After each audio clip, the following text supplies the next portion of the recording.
Tonight begins a series of lectures regarding the great matriarchs of Israel, who were our mothers.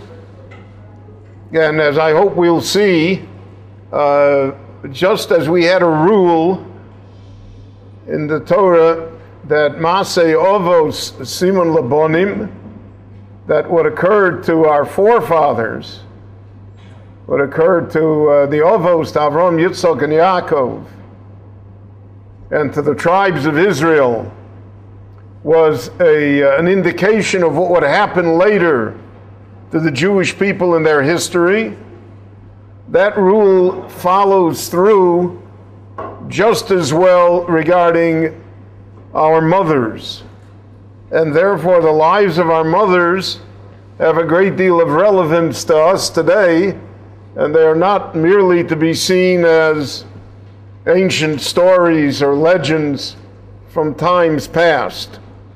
There also is a caveat that I have to say regarding all of these lectures. There is a trend, even in the religious world, to deal with the people in the Bible as though they were our next door neighbors. To deal as though they were ordinary human beings. And people therefore say, you know, dysfunctional families, this type of situation, etc., etc. Now, that's in direct opposition to Jewish tradition. The Jewish tradition is im harishonim kemalachim. If we say that previous generations were like angels, then onu kivnei odom, then we can say that we are perhaps human beings. But if previous generations, we treat them as human beings, then we have to treat our generation as though we are animals, as though we're donkeys. There's a basic concept in Judaism of yeridas hadoros, of a decline in the quality, spiritual quality of generations. So even though technologically, medically, we're far advanced, but in terms of the soul and the spirit, in terms of the connection to the Creator, the farther we are from Sinai, the farther we are from our ancestors, the less connected we are, the more difficult it is. And therefore, when we talk about the Sorah as we do tonight, so we're not talking about, you know, Aunt Sarah. We're talking about a different type of person, a person that we have never seen or met the like of. I know that I can say in my own lifetime, the people that I knew as an adolescent or as a young man growing up, I have never seen those type of Jews again. It's not that we don't have great people today, but what that was is not here anymore. And so that has to be borne in mind. Because of that, almost everything I'm going to say tonight is taken either from the Medrash or from the Talmud. It's not taken from any secondary sources. And my interpretation of what the Medrash or the Talmud says is solely my responsibility, though as I often tell my children, I am never wrong.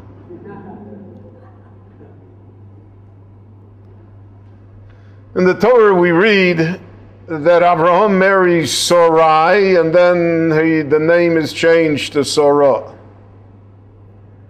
Who is this woman whom he marries? So it's a relative of his, niece, and therefore throughout the Bible he refers to her as my relative, achosihi. She's my sister, but the sister in the Bible means a relative. It's in terms, just as the word och in Hebrew refers not only to a brother, but it refers to anyone that's your relative. Sometimes it even refers to a friend. So the beginning of their lives is practically unrecorded for us in the Chumash. When we first meet them, they already are of advanced age. Avram is already 75 years old at the Bris Ben Absorim. And the major events of their life happen when they are elderly. Sarah is Avram's partner in the great task. Avram comes to the realization of God, of one God, for which he risks his life. The Rambam says he was 52 years old when he came to that realization. There are others that say that he did it even at a younger age. There's an opinion even at the age of 3. But Avram is alone in the world. People that are alone need a companion, and she is his companion. She's not only his companion in life, but she's his companion in the task and the mission that they set for themselves. So as the Gemara says, Avraham megayer anoshim, Sarah megayeret noshim. Avraham Avinu worked with the men, she worked with the women, to bring this idea of grand monotheism into the world. The Meiri says they were so successful that by the time of their death, almost half the world had an idea of monotheism. They laid the groundwork for the fact that even though the world would remain pagan for thousands of years afterwards, there is within the human soul an echo of monotheism that exists everywhere. And that is Avraham and Sarah. And in fact, Sarah is identified, Ohel Sarah, the tent of Sarah, the house of Sarah. You know, everybody can be a sport with achnosas orchim. You can invite people to your house. But it's the woman that has to cook and bake and clean up afterwards, and you know, so you're a sport on someone else's back. And the Gemara points it out here by Sarah itself. Isha einot Sarah ba'orchim. She has a different view of guests, right? The husband is very expansive about it. She's more limited about it. But she is the woman that puts the house together. And therefore the rabbis say in the Medrash that all of the words of Eishes Chayil that we read are a description of Sarah. And that Sarah is the paradigm of the Eishet Chayil that is described in Mishlei.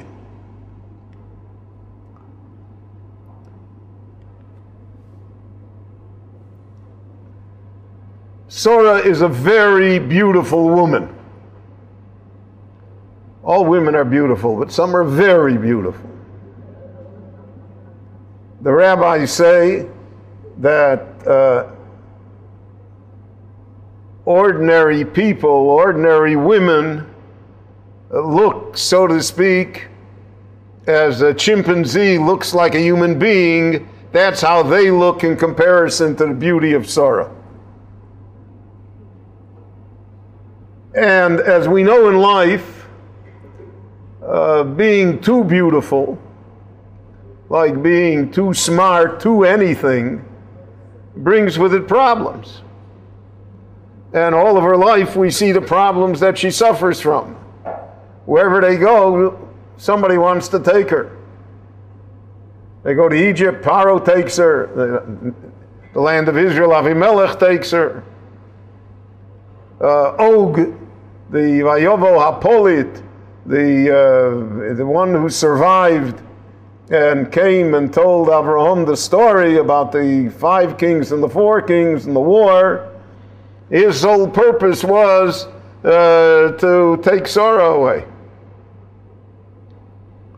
So she's always in jeopardy. And she lives that kind of a life, which colors everything that happens. Because of the fact that she realizes, and Avraham is the one that tells her, Ata yodati ki isha yefas marot, now I know what a beautiful woman you are. We come down by the Egyptians, I see how they look at you, I see what's going to happen here. And therefore that is a problem, a great problem. The Gemara says that there were 4 beautiful women in the world. Sarah, Rochav, who we read in the book of Yoshua, Abigail, who is a wife of David HaMelech, and Queen Esther. Now, there's another opinion in the Gemara that Queen Esther was not such a beautiful woman, but that she had that indescribable quality called chen. Chut shel chen v'chesed nesucha al ponea. Chen is, you can't buy it, right? So there are people that have that quality, that they have such grace and they have such an aura about them that people find them beautiful, even if you identify every one of their features and they are not perfect. But here, this opinion of the Gemara and Megillah was that Esther was a beautiful woman. But Sarah is at the top of the list in beauty. And because of that, Sarah is constantly, as I mentioned, vulnerable. And vulnerability plays a role in a person's personality. Richard Nixon said that if the whole world was, you'd also be paranoid if the whole world was against you. So if you feel that the whole world is against you, then the whole world is against you. So there's a vulnerability that exists within people, and that's her, so to speak, Achilles' heel. That's her vulnerability to the fact that she is so beautiful and so blessed. Now, she has major tests in life. And the tests are of such a nature that they intertwine one with the other. The Gemara says that all of our mothers were by nature, by biological nature, barren women. Akorotoyu. And the Gemara always asks the question, why did God do that? What purpose is there in that? And different answers are given. But the main idea that's given is that the survival of the Jewish people is miraculous. Sarah is not supposed to have children. And she herself says, Tzchok asali Elokim. God is making a joke here. Kol hashomeya yitzachak li. Whoever hears about it is going to laugh. Because how can it be? And especially in her old age, she's 90 years old. She says, Achrei velosi hoisa li edna. After I've become old and withered, all of a sudden I'm going to become young and refreshed again. She can't deal with it. There's no hope. And God says to her through Avraham that attitude is incorrect. Hayipole ma Hashem davar. Is anything impossible for God? And therefore, that's how Jews have to live. From our first mother onwards, we are living with the fact that we shouldn't be here. According to natural law, according to history, according to the way the world works, so to speak, we should not be here. And we should not expect that it should be different. Hayipole ma Hashem dover. And the mere survival and existence of the Jewish people, of the state of Israel, of Torah within the Jewish people, is itself the testimony to God in the world. That's the way God, Atem edai num Hashem. God says, you are my witnesses. What does it mean, you are my witnesses? You get up every day and you say, you know, I witness that God is here. No, you are my witness. You're here. That's enough. Because anybody that steps back and looks at it has to stand back in awe and wonder. The Jews don't get it. But there are a lot of people in the world that do get it.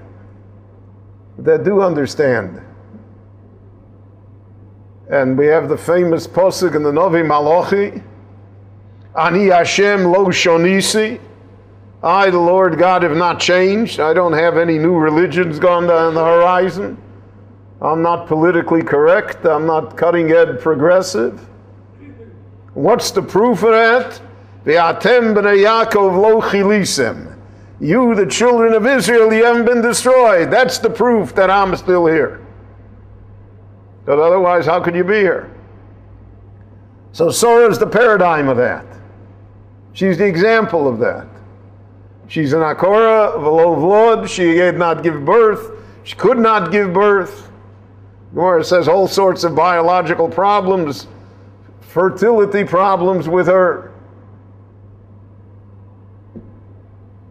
And the Rabbanu Shalom says, yeah, next year at this time, in the words of the Medrash, they drew a line on the wall, and they said, when the sun reaches that line next year, you will have a child. The Jewish people will be here. Now, Sarah wants to have a child. And she tries all sorts of methods to try and have that child. One of the methods is to bring a child into the house through another woman. It's a known fact that a certain percentage, and not an insignificant percentage, of families that husband and wife that don't have children, when they adopt a child, they want to raise a child in the house, then all of a sudden, somehow, they're able to have their own natural children. Unexplained, but that is the phenomenon, and that's the phenomenon that she attempts here. She comes down to Egypt. Paro takes her as a captive. Because he does, the Rabbanu Shalom afflicts him with all sorts of painful male diseases.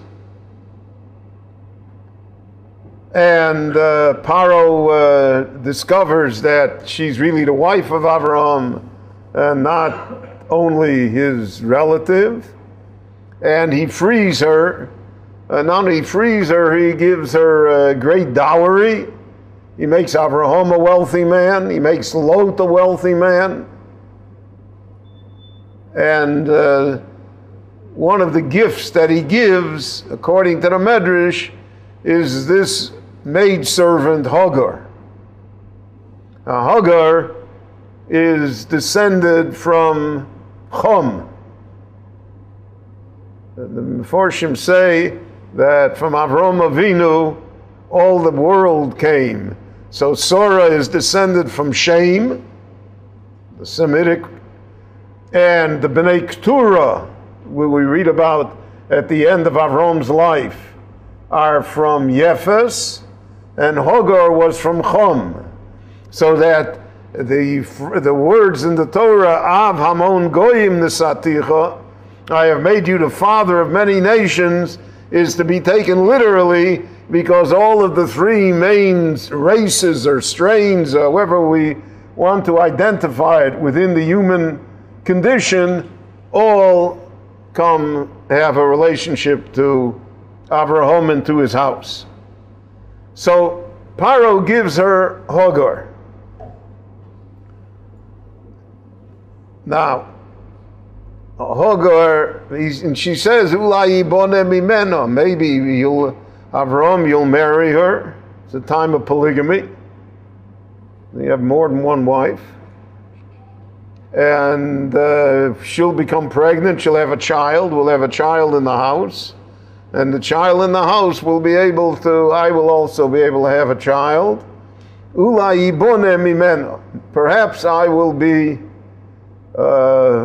able to build my house through her.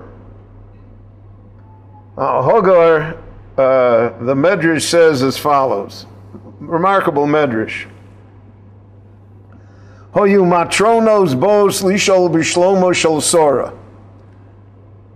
Sora had important guests that came to visit her in her house. Sora omeres lahem tzu v'shalu bishlomo shel aluva Hagar. Visit the poor girl Hagar too. I mean, she's not to be treated as though she's not in the house. She's not the maid. And she's also entitled to conversation and friendship and socialization.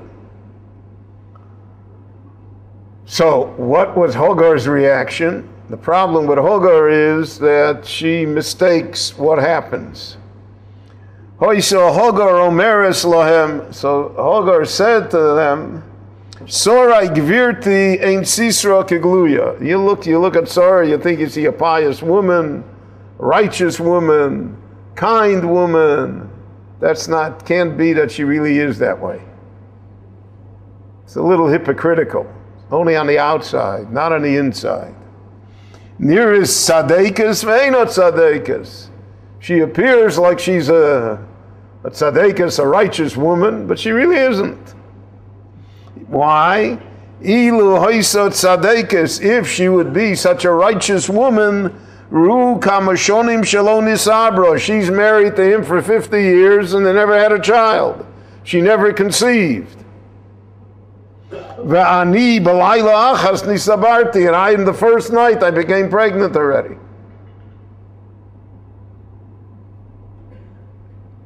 So here you have the ultimate confusion of fertility with righteousness. And the ultimate confusion of how God runs things, that he has to run it the way we want it to run. And therefore we set our standards for him. But the truth of the matter is that God is not bound to our standards at all. And our measurement of things are not his measurement of things. So Hagar says, I'm better than she is. She is because it says, Vateire Hagar kinisabro. Hagar saw that she was pregnant. Vateikal Sora gvirto beineho. So now she treated Sora lightly. So the Medrash says, what does it mean she treated her lightly? She talked about her. People that came to visit, and they came to talk to her, so she said, you know, Sora is not such a tzaddikas, Sora is not such a great woman. You know, if she would be such a great woman, she would have had a child. Sora omeres imzos ani esasek. This is my companion, someone that does this to me. Someone that treats me in such a negative fashion. So Sora, and here's one of the domestic crises which we find amongst the Ovos and the Imos. Ani avare adover im Adona. I'm going to go talk to Avram. Let him straighten her out. Vatomer Sorai el Avram chamosi olech. I'm angry at you. The dreaded words that no husband wants to hear. Loma ato shomea bikloni v'shosek. You hear that she insults me, that she denigrates me, that she says I'm a hypocrite. She says I'm not a righteous woman, and you don't say anything. Now, silence is punishable also. There are sins of commission and there are sins of omission. So she says, how can you not say anything? Dinu dvarim yesh li itcho. She said, I have a din Torah with you regarding your behavior. Hispalalto, you prayed to God, hein li lo nosato zora. You did not give me a child. And you didn't say you did not give us a child.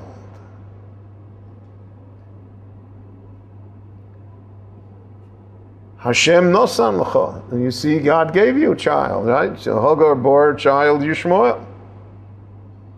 Ilu amarta hein lonu lo nosato zora. If you would have said, not only you didn't give me a child, but you didn't give us a child, or you see, gamani nifkeres, I would have also had a child, because God listened to your prayer.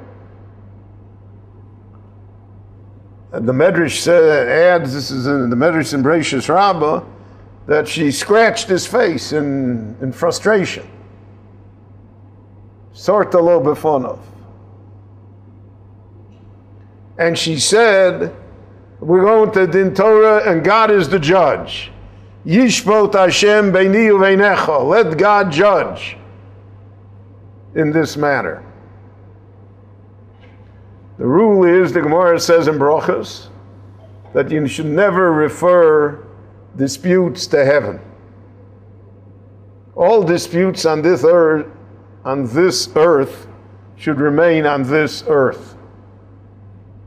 Somebody insulted you, somebody did something wrong, somebody did this, and the Jewish tradition forbids us to pray to heaven, that heaven should get him. Leave heaven out of this. Because when you let heaven into it, it pulls all the files. Right? Oh, this guy is making, he wants, let's look him up. Let's see what the database is. What about him? So she demands that God should judge between her and Abraham. So the Medrash says a frightening thing.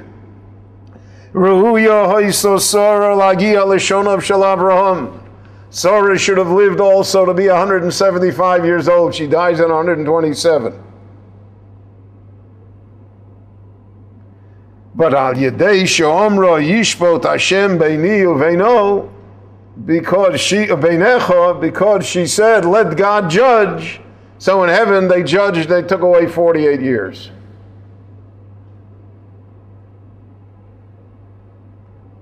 So there's a lesson there.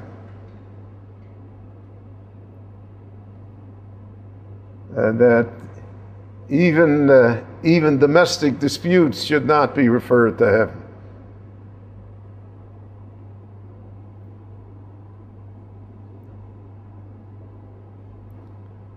Because of this, Sarah mistreats Hagar. The Chumash is an honest book. It doesn't cover up for anybody. So again, you have to remember that we're talking about our mother Sarah. We're not talking about, the next door neighbor not treating the Ozeret correctly. But the Torah says, V'ataneha Sarah. Sarah gave her a hard time, so that she fled.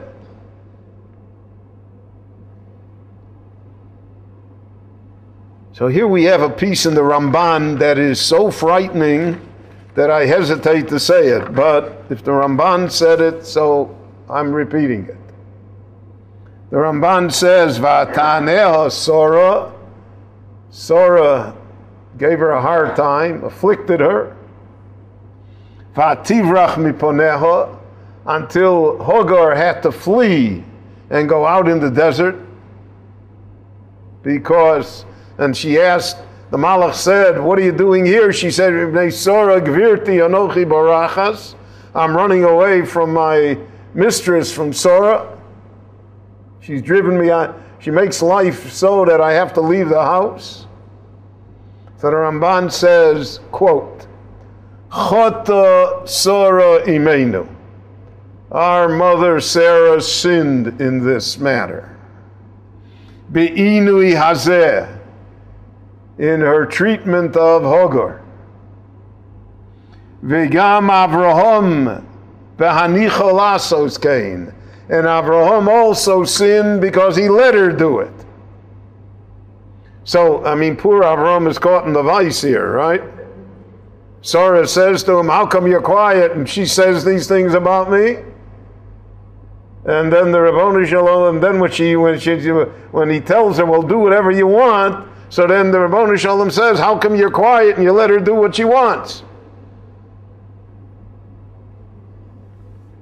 But everything that the Ovos and the Mohos do has cosmic, historic importance. It's not the story of what happened to two people. And therefore the Ramban says, Vishoma Hashem Elonyo. The Rabboni Shalom heard Hagar, because we have a rule, Elokim Yavakesh Nirdof. God always hears the cries of those who are being persecuted. And the Gemara says a frightening thing, Afilu Tzadik Rodef Rosha. Even if the righteous are persecuting the evil, Hashem listens, Yavakesh Nirdof. So in life, and even in national life, somehow we should try and make ourselves the Nirdof instead of the Rodef. Circumstances are such that it's very hard to do that. But we should realize that it's not without a penalty to be the Rodef. V'lochei nosan lo ben. And therefore God gave her a child, gave Hagar a child. Sheyehei pereodam. That's a wild animal. Jihad. Blows himself up. Doesn't care. Nothing stops it. No rules. No inhibitions. That's pereodam. Wild as can be. And that's how the Torah describes Yishmael. Yishmael is without limits, without boundaries. There's no inner force that holds him back. V'la'anos zera Avraham v'sora b'chol minei ho'inui. And therefore he will persecute the children of Abraham in all sorts and manners of persecution throughout the ages. Now the Ramban lives in 13th century Spain, in Toledo. He's not living in a Muslim society, he's living in a Christian society. The Parish of Ramban is written before he goes to Eretz Israel. And nevertheless, he describes that the Muslims, the Bnei Yishmael, will lano zera Avraham v'sora b'chol minei inui. All sorts of persecutions will fall on us from Yishmael. We're living witnesses. Because Sarah, the Ramban said, overstepped her boundaries with the behavior with Hagar, and Avraham was silent and allowed it to occur, and therefore.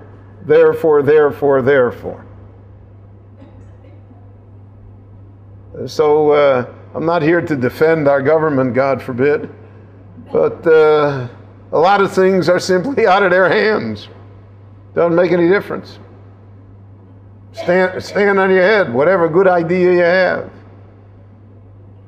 Utsu eitzo v'sufor, dabru dover v'lo yokum, because the Rabboni Shalom does it his way. And so the story of Avram and Sarah plays itself out generations, centuries, millennia later. But it plays itself out.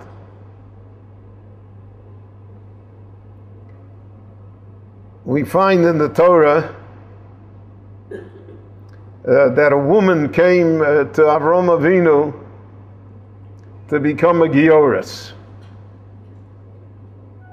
And for whatever reason, Avraham Avinu refuses her.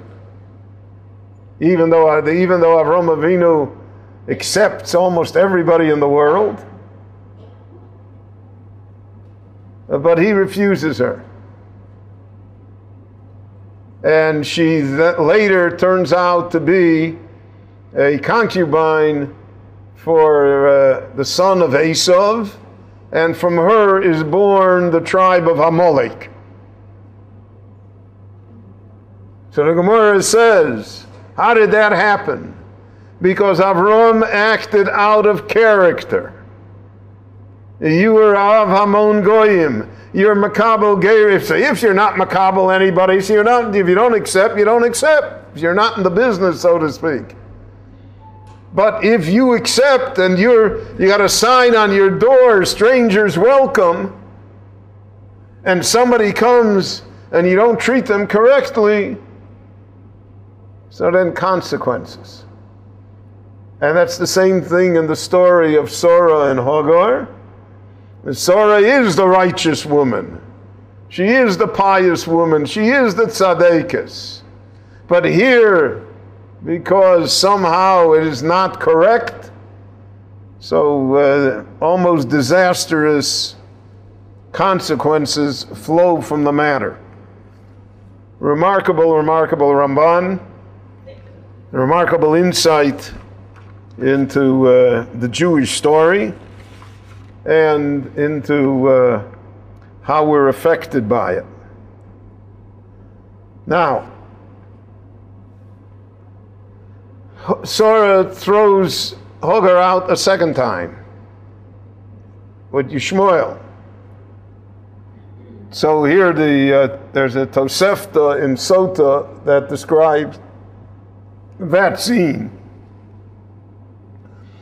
Hoysa Sarah imenu roesh Yishmael bone bumsin v'tzot chagovi maktir lavoda zora. She sees him bringing paganism into the house of Avraham Avinu. He brings paganism. Omra, so she said, Shema yilmod Yitzchak b'ni mimenu. I waited 90 years to have a child. I have this miracle child. The Kibi Yitzchak Yikore L'chozora. The whole future of the Jewish people, the whole future of civilization lies in this child. And look who his playmates are. Look who's in the house. Look who's his half-brother. Yishmael. And Yishmael is worshiping Avodah Zarah. And therefore, Yitzchak will also succumb. And she said, Nimtza Shem Shamayim Ischalal Bedover. It'll be not only it'll be wrong, it'll be a Chil Hashem. Everybody will say, look at Avram's children. Now, throughout Jewish history, we have the rule that children don't necessarily follow the ways of their parents. And great people had children that were less great. The Gemara itself says, "Mipnei ma ein b'nei talmidei chachomim." Why do we find that the children of the Torah scholars often are not? They don't do it. So the Gemara says, so that people shouldn't think that it's an inheritance, that you're entitled to it, that it comes automatically. And we have, in the Torah itself, we have numerous examples of such situations. When we discuss Rivka with Esav, and you have Moshe's children, so Moshe's grandson ends up being a priest of Avodah Zarah. We read it in the book of Shoftim. You imagine such a thing? But that's what happens. So she therefore says, listen, Sarah says, not only do we have to save Yitzchak in order to preserve the Jewish people. Otherwise, you and I, everything we did, it's canceled. Because everybody will say, look at our children. Obviously, it's not true. Obviously, their methods are wrong. Because look what happened to the family. Omar lo Avraham. So Avraham said to her, Le'acher she'asanu gvira nitradunu mitoch beisa. After we have made her, she's a wife in the house. She has standing here. So we should kick her out now. Isn't that also a kichil Hashem? Ma brios omrim aleinu. What will they say about us? The great hospitable Avraham and Sarah, the open house, the tent that's open from four sides. Everybody can come in. And they kick this woman out with her child. Lo nimsa shem shamayim ischal b'dover. And you see how Chazal discussed all the nettlesome problems. They didn't, skirt the issue.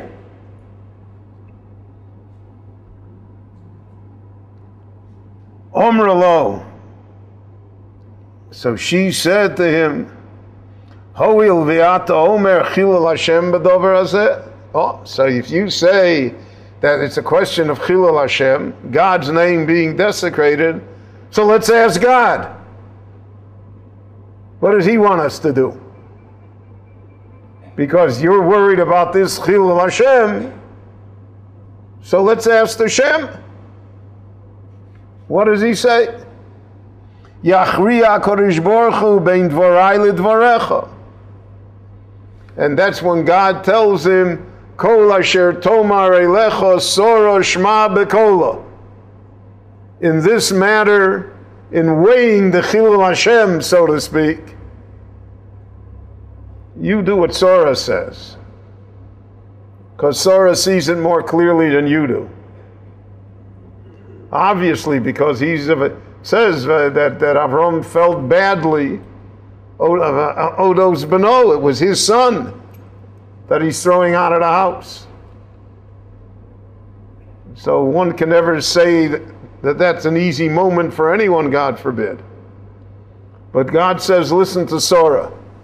From that, the Gemara says that Sarah is greater in prophecy than Avraham Avinu was. And that Sarah is the first of the 7 women prophets that existed amongst the Jewish people. And that Sarah's relationship with God, so to speak, is on the level of nevuah, of a prophecy level that is, so to speak, even higher than that of Avraham Avinu. So this is a hard call, right? Tough decision. Whatever you do is wrong. That's what the Sefta says here. Whatever you do is wrong. You throw them out so that people will say, look how cruel they are. You keep them in the house, Yitzchak is ruined. The people will say, look at their children, they're all bums. So, in life, many times, we are faced with choices where whatever we do is not good. In life, sometimes there are choices that whatever we do is right and good. Only then the question is, which is the most good? Which is the best choice, right? I go to the Grand Canyon or to Alaska, right? So it's a hard choice. But whatever you do, you're going to see God's wonders, okay? But sometimes the choices are not good. Whatever we do is not good. It will be painful. So what do we do then? That's the choice that's faced here in the house of Avraham and Sarah. And that's why the Rabbanu Shalom says, Kol asher tomar elecha Sarah shma bekola. She has the wisdom and the prophecy to know which is the least bad, so to speak. The least level of wrong. And we find that paradigm throughout the Tanakh and throughout Jewish history, is that the You know, there used to be a program called Father Knows Best, but we all know that Mother knows best.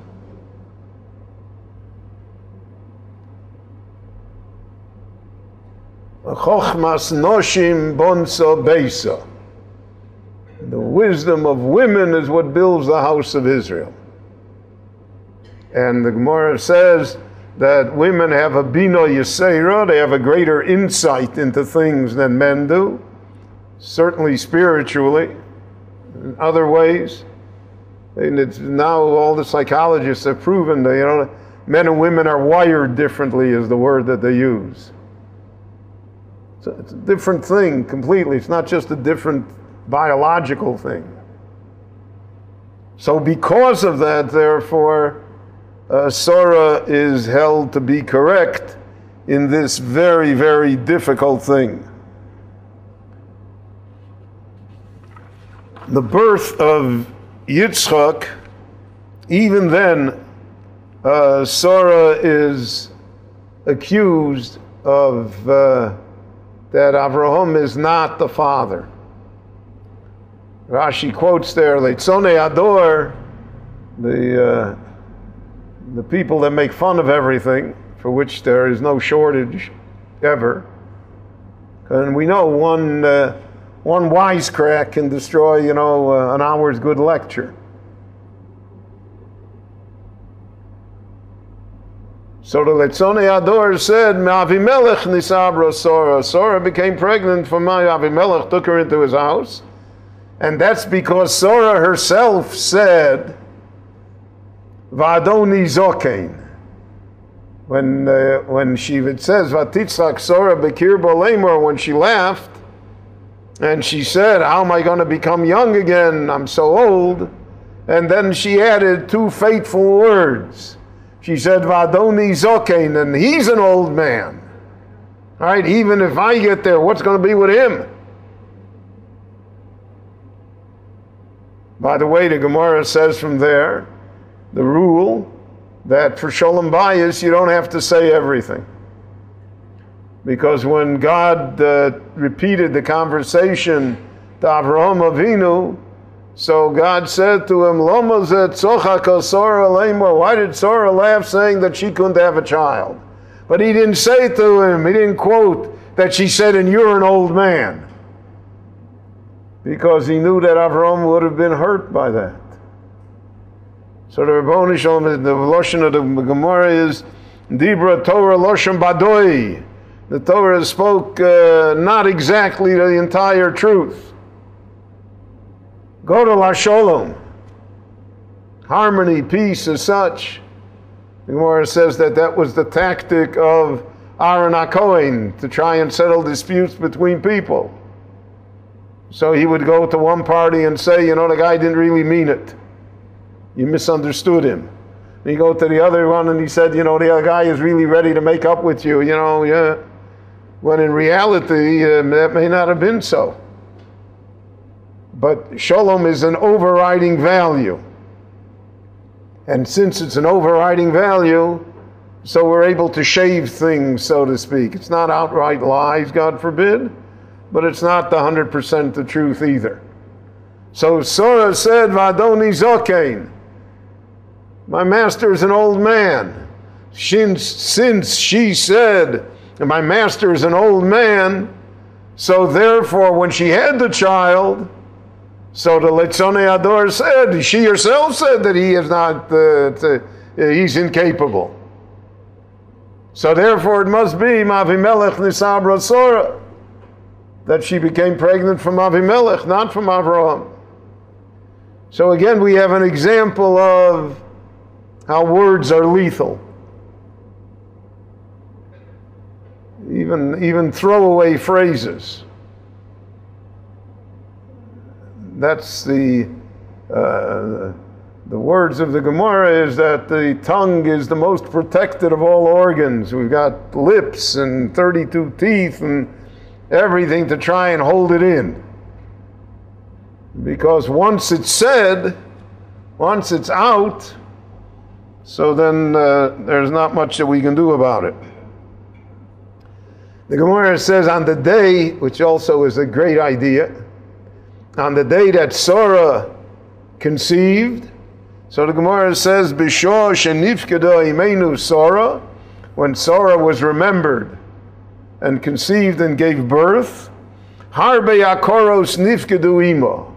Many, many other women in the world who until then had also been barren also were remembered and became fertile.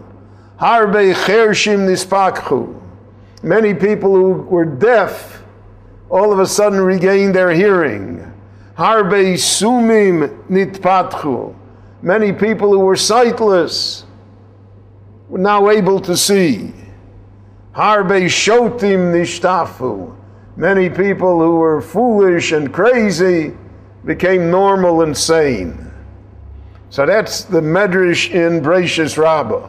The interpretation of this medrash, except for its literal interpretation, is, again, Avram was promised, V'nivruchu b'chol kol goyei haaretz, all the world, kol mishpachos ha'adoma, all the families of the earth will be blessed through you. That's our task. The task of the Jewish people is to be a blessing.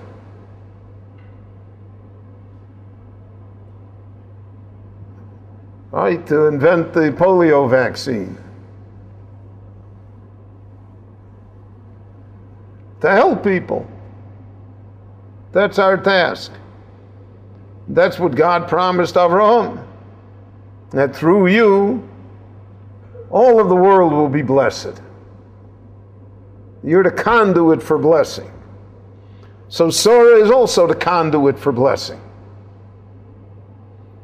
But the conduit for blessing is not only physically. If the world sees that Sarah has a child and that Sarah survives, then other people should also see that they can also survive. Other nations, other societies that are under pressure, they should also be able to see that they'll survive. People who are deaf, who don't hear any hope for themselves, people who are blind, that goes in darkness. If you look at Sarah, so then all of a sudden you can see. People who are out of their minds can become sane again because of the example of Sarah. So that is a great quality, that Sarah is not just our mother, and not just the paradigm for us, but Sarah is the mother of all humanity. And the Gemara compares her to Chava, the original woman. So by Chava it says, Hi hoisa eim kol choy. She was the mother of every living thing. All of us come from her. There was a few years ago, there was a whole study in which paleontologists, etc., said that all the human race comes from one woman. Based on DNA or something, somehow they figured out all of us come from one woman, which is Chava. We all come from Chava. But we all come from Sarah too. And not just we, as the Jewish people, come from Sarah, but to a certain extent we can say, Hi hoisa eim kol chai. She's the mother of every living thing. Because if you look at her and you look at her life and her difficulties and her triumph at the end, so then everybody can do it. Then there's hope for everyone. Then no one is locked out. Then no one is shut out from God's mercy and from the ability to rise above it. And therefore the Gemara says in Brachas, B'tchila nasi Sarai le'umasa. First her name was Sarai rather. Sarai means my officer, my leader. Only for her nation she thought about herself. Ulebisof nasi Sora l'chol ha'olam kulo. But at the end she's Sarah for the whole world, not just for us. So there's a universality here that has to be dealt with and that is expressive in the life of Sarah. One final note, there are hundreds and hundreds of midrashim about it. The Gemara says that the beauty of Sarah is the reason that Avraham was successful. This is a Medrash Tanchuma in Chaya Sarah. It says as follows. Remember I mentioned to you that Eshes Chayil was said about Sarah. Eshes Chayil ateres bala ze Avraham shoya makonen al Sarah. It says Dorshot Tzemer Upishtim. Tzemer Upishtim is shatnez, right? Can't go together. So the Medrash says that was the problem with Yishmael and Yitzchak. It was shatnez. He couldn't put it together. Therefore, that's why she had to send him away. Zomamo soda vatikocheyu, zomamo venotlo sdeya machpela. Because of her, Avraham Avinu had to buy the Moras HaMachpelah, which became the burial place of our fathers and mothers. Kapo porsa laoni, shoisa nosenes zdokos umalbeshes arumim. Because of her great works of charity and goodness. Kiven shemesa, when she died, Kofzo zikno Avraham. Avraham became an old man, because the next pasuk is Vayi ki zokein Avraham bo bayomim. So he was 137 years old when she died, and he wasn't old. But when Sarah died, so then his youth departed from him. Lo nizborech Avraham elo machmas Sarah. All the blessings that came to Avraham Avinu came only because of Sarah. And therefore it says that he came to Vayispod Avraham LeSarah belief kosa, because Avraham realized that to a certain extent everything that he achieved now was gone with her. And that from now on it was a different situation completely. So these midrashim and gemaras give us an insight into our great mother. Portray for us the condition, human and spiritual, but also the greatness of a person that really is the mother of all positive things that exist in human society.